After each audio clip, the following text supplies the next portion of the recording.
दोस्तों, पिछले कई सालों से ये बात कई लोग कह रहे हैं कि ओवैसी साहब की फैमिली से कौन पॉलिटिक्स में आएगा।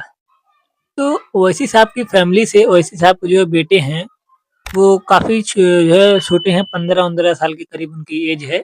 तो पॉलिटिक्स में आना उनका तो अभी फ़िलहाल मुश्किल दिख रहा है, बहुत ज़्यादा मुश्किल है ही, क्योंकि 25 साल से पहले कोई जो है विधानसभा या लोकसभा का चुनाव लड़ा नहीं जा सकता है, ये रूल है।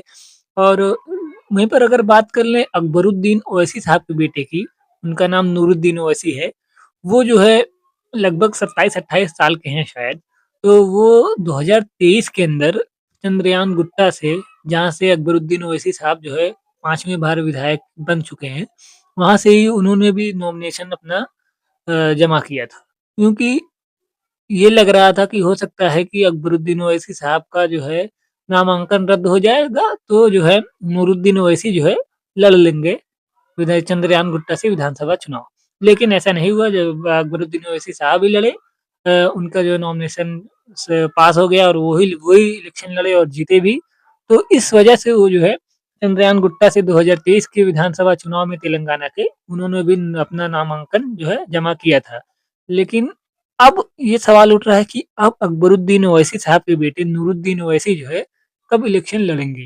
तो पेशे से जो है डॉक्टर हैं, वो डॉक्टर की उन्होंने पढ़ाई की है।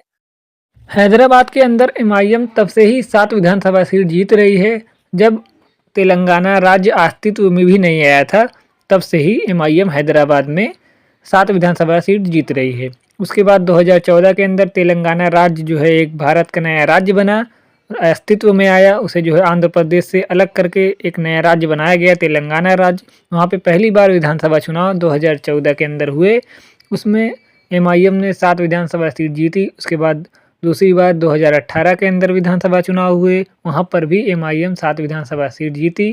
तीसरी बार चुनाव जो है 2023 के अंदर विधानसभा तेलंगाना विधानसभा चुनाव हुए, तीसरी बार उसमें भी एमआईएम 7 विधानसभा सीट जीती। हालाँकि कांग्रेस और भी कई पार्टी ये चाह रही थी कि एमआईएम अपनी सीटें हारे, 7 में से जो है सीटें उसकी कम हो या फिर सारी सीटें हराने के जो है चक्कर में ये लोग जो है कोशिश कर रहे थे, लेकिन ऐसा कुछ नहीं हुआ। एमआईएम 7 की 7 सीटें 2023 के अंदर भी जीती। जबकि हालाँकि कांग्रेस काफ़ी कोशिश कर रही थी कि एमआईएम को सीटें हराई जाए, लेकिन ये कांग्रेस नाकाम हुई। वहीं पर एमआईएम जो है सबसे ज़्यादा टक्कर से जीती थी याकूतपुरा विधानसभा सीट, जहाँ से एमबीटी के जो है अमजदुल्ला खान जो है एमआईएम को काफ़ी जो है कड़ी टक्कर दिए थे। लगभग 800 या 900 वोट से एमआईएम वहाँ पर जीती थी। वहीं पर दूसरे में नामपल्ली विधानसभा सीट से, जो कि काफ़ी चर्चित हैं, माजिद हुसैन साहब वो चुनाव लड़ रहे थे। वो जो है चुनाव 2000 कुछ वोटों से शायद जीते थे।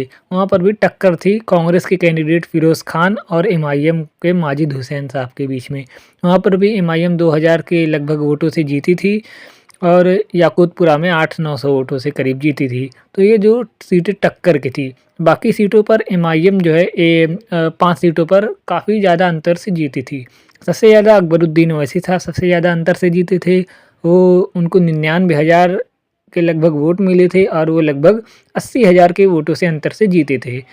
तो इस बार ये कहा जा सकता है कि हो सकता है 2028 के तेलंगाना विधानसभा चुनाव में अकबरुद्दीन ओवैसी साहब के बेटे नूरुद्दीन ओवैसी इलेक्शन विधानसभा चुनाव जो है लड़ें, किसी सीट से लड़ सकते हैं। हो सकता है कि चंद्रयान गुट्टा से ही लड़ सकते हैं, अकबरुद्दीन ओवैसी साहब कोई और इलेक्शन लड़ें, वहाँ से इलेक्शन ना लड़ें, या फिर किसी और विधानसभा सीट से भी चुनाव लड़ सकते हैं नूरुद्दीन ओवैसी साहब। तो देखना होगा कि नूरुद्दीन ओवैसी साहब किस विधानसभा सीट से लड़ते हैं, या फिर लड़ते हैं भी या नहीं लड़ते हैं, पॉलिटिक्स के अंदर जो है आते नहीं हैं या आते हैं। बहरहाल उम्मीद यही है कि आएंगे पॉलिटिक्स के अंदर अगर नूरुद्दीन ओवैसी साहब, और आना भी चाहिए, क्योंकि ऐसे नेताओं की जो है लोगों की ज़रूरत है, काम करने वाले नेताओं की ज़रूरत है। जिस हिसाब से अकबरुद्दीन ओवैसी साहब, असदुद्दीन ओवैसी साहब हैदराबाद के अंदर काम कर रहे हैं, वैसे नेताओं की पूरे देश के अंदर ज़रूरत है। क्योंकि वहाँ पे जो है जिस तरह के अकबरुद्दीन ओवैसी साहब स्कूल चला रहे हैं, गरीब बच्चों को जो है उसमें तालीम दे रहे हैं, और हॉस्पिटल्स जो हैं उनके कम पैसे में जो है गरीबों के इलाज हो रहे हैं। तो लोगों की ये डिमांड है कि अकबरुद्दीन ओवैसी साहब के बेटे नूरुद्दीन ओवैसी जो है पॉलिटिक्स में आएँ और लोगों की जो है खिदमत करें। लेकिन उनकी मर्ज़ी है भाई, वो आए या ना आए उनकी मर्ज़ी है।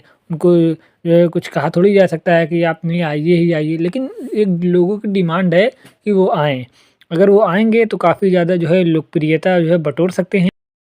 अकबरुद्दीन ओवैसी साहब लेकिन तेलंगाना में हैदराबाद में कमाल का काम करा रहे हैं। उनके स्कूल को देखकर इतना खूबसूरत उन्होंने स्कूल बनवाया है, उसमें जो है बच्चों को फ्री में जो है एजुकेशन दी जाती है।